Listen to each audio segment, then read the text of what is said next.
প্রিয় দর্শক, আমরা সূরা ফাতিহা পড়ার সময় মালিক ইয়াউমিদ্দিন, বিচার দিবসের মালিক আল্লাহ, এই লাইনটা পড়ে থাকি। আমরা এই লাইনটা পড়ে থাকলেও কোনোদিন নিজের মন দিয়ে অথবা বুদ্ধি দিয়ে এটাকে বোঝার চেষ্টা করিনি, এটাকে কোনোদিন মানার চেষ্টা করিনি। তার কারণ কেন জানেন?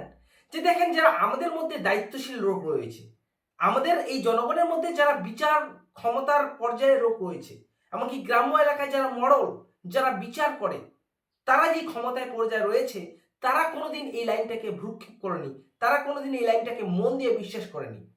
তারা নিজেদের মতন বিচার চালায়।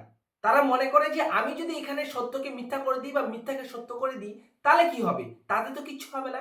কিন্তু সে ভুলে গেছে মালিক ইয়াউমিদ্দিন, বিচার দিবসের মালিক আল্লাহ। একদিন আবার বিচার হবে। সেই বিচারে কিন্তু সঠিক পঙ্খানুপঙ্খিভাবে মানুষকে তার উপযুক্ত বিচার বুঝিয়ে দেওয়া হবে। সেদিন কোনো কেলি চলবে না, সেদিন কারোর সুপারিশ চলবে না, সেদিন কোনো আপনার পীরের কথা চলবে না, সেদিন আপনার কোনো নেতার কথা চলবে না, সেদিন কোনো আপনার কোনো পাওয়ারফুল লোক বা আপনি যাকে সব থেকে বেশি ভালোবাসেন তার সুপারিশ চলবে না, সেদিন কারোর সুপারিশ চলবে না। আপনি ইহকালে মনে করেছেন কি যে আপনি মরল লোক, আপনাকে জাস্ট কিছু টাকার বিনিময়ে ২০০০, ৫০০০, ১০,০০০ বিনিময়ে আপনি সত্যকে মিথ্যা করে দেন। আপনি গরিব লোকের বিচার ১ সপ্তাহ, ২ সপ্তাহ, ১ মাস ধরে আপনি টানার চেষ্টা করেন যাতে সে হেরে যায়। আর যে ভুল কাজ করেছে, তার কিছু টাকা ছিল, সেই টাকার গরমে আপনি পাল্টে গেছেন। আপনি বিচার করেন। আপনি কি মনে করেছেন আপনি মরল হয়ে পার পেয়ে যাবেন? আপনি ইহকালে অন্য বিচার করে এমন একটা বিচার করবেন, মিথ্যা রায় দিবেন, আর আপনি কি মনে করেছেন যে আপনি জান্নাত যাবেন? আপনি কিছুক্ষণ আগে মিথ্যা রায় করেছেন। মিথ্যা রায় দিয়ে এসে আপনি সলাত আদায় করছেন। আপনি কি মনে করেছেন যে জান্নাত আপনার জন্য রয়েছে? আপনি নিজেকে প্রশ্ন করুন আজকে। যদি আমরা নিজেকে প্রশ্ন করতে পারি, আমরা অ্যানসার পেয়ে যাব। আপনার মনকে প্রশ্ন করুন তো।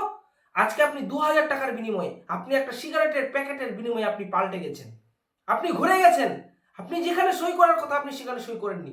আপনি পাল্টে গেছেন। আপনি কোনো সরকারি পর্যায়ে ক্ষমতা পেয়েছেন। আপনি কোনো বিচারক হয়েছেন, বা আপনি কোনো পুলিশ, বা আপনি একটা মেম্বার হয়েছেন। সেখানে আপনি বিচার করছেন। কিন্তু সেখানে আবার কিছু টাকার বিনিময়ে বা কিছু স্বার্থের জন্য আপনি পাল্টে গেছেন। আপনি নেতা হয়েছেন। আপনি দেখছেন যে এটা আপনার দলের লোক। আপনার দলের লোক ভুল করছে, কিন্তু আপনি মনে করছেন যে আমি এই দলের, আমার দলের লোকটাকে যদি আমি মিথ্যা আরোপ করি, তাহলে তো আমাকে ভবিষ্যতে সে আর ভোট দিবে না। তাহলে আমি কেন আমার নিজের স্বার্থের জন্য হারিয়ে দেবো তাকে? তাই আমি আমার নিজের স্বার্থকে বাঁচিয়ে রাখবো। আমি যে করে হোক তাকে, এই মিথ্যা বিচারটাকে থেকে আমি তাকে সঠিক করে দেবো, আর মিথ্যাকে সঠিক আর সঠিককে মিথ্যা করে দেবো। এই ভাবনা চিন্তা নিয়ে আপনি চলছেন।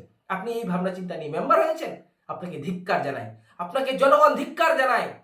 আপনি জাহান্নামে যেদিন যাবেন, সেদিন আপনি বুঝতে পারবেন যে আপনি কেন এই ভুল কাজগুলো করেছিলেন। সেদিন পুঙ্খানুপুঙ্খানুভাবে হাসরের ময়দানে হিসাব হবে। সেদিন কেউ লুকায়িত করতে পারবে না। আর সেদিন না আপনার পিতা, না আপনার মাতা, না আপনার পীর, না আপনার নেতা, না আপনার মন্ত্রী, কেউ ওই দিন সুপারিশ করতে পারবে না, কেউ আপনাকে বাঁচাতে পারবে না।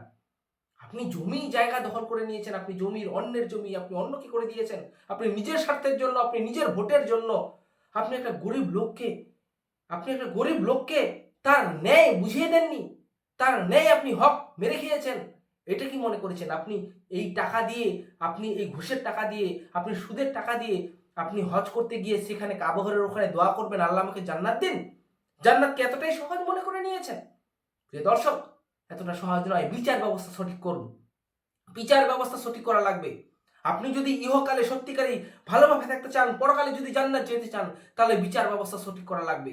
আপনি মোড়ল হয়েছেন, আপনি ক্ষমতা পেয়েছেন, আপনি পুলিশ হয়েছেন, আপনি মেম্বার হয়েছেন, আপনি নেতা হয়েছেন, তো কি হয়েছে? এই ক্ষমতা আজকে আছে, কালকে থাকবে না। সুতরাং ক্ষমতা যখন পেয়েছেন, তাহলে ক্ষমতার সঠিক ব্যবহার করুন। কারণ ক্ষমতা যখন হারিয়ে যাবে, তখন আর আপনাকে জিজ্ঞাসা করার জন্য কেউ থাকবে না। আপনি আমি যদি ইন্তেকাল করে নিই, আপনাকে কেউ বাঁচানোর আর কেউ থাকবে না। সুতরাং নিজের কর্ম নিজেকেই করে নিজেকে জান্নাতে যেতে হবে, নচেত পরকালে আপনার জন্য কেউ সুপারিশ করবে না। আশা করি আমি আমার ক্ষুদ্র মস্তিষ্কের মধ্য দিয়ে বোঝানোর চেষ্টা করেছি। আসসালামু আলাইকুম রহমতুল্লাহি আবরাকাতুহু।